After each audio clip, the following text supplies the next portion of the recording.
Sultan Mehmed II, known as Muhammad Fatih, the Conqueror, is one of the most iconic rulers in Ottoman history. His capture of Constantinople in 1453 ended the Byzantine Empire and signaled the rise of the Ottomans as a global power.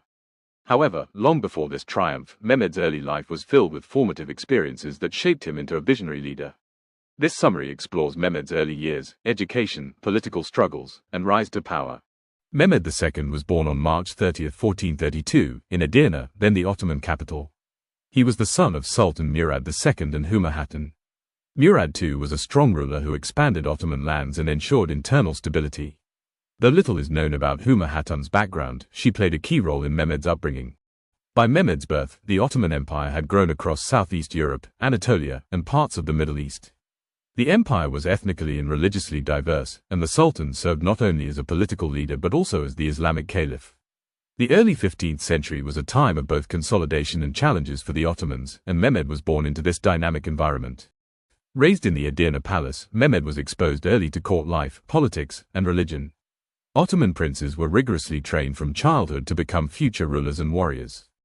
Mehmed received an elite education. His tutors included scholars and religious leaders. He studied Islamic law, history, Arabic, Persian, philosophy, and sciences.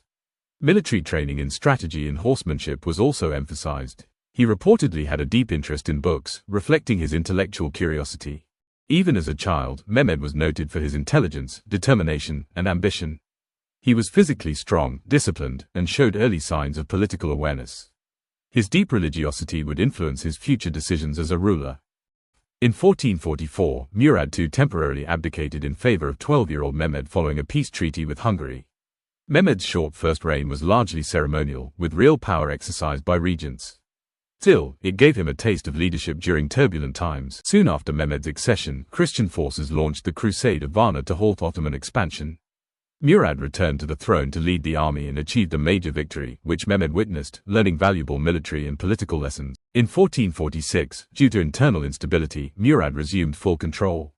Mehmed was sent to govern the province of Manisa, an important step in his training for future leadership. Manisa years, return to power, and preparation for conquest.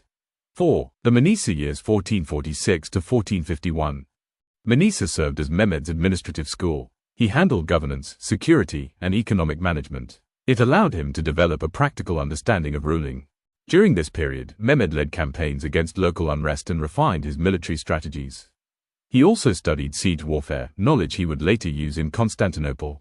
Mehmed surrounded himself with scholars, poets, and artists in Manisa, fostering a cultural atmosphere that would later influence his vision for Istanbul as a center of civilization.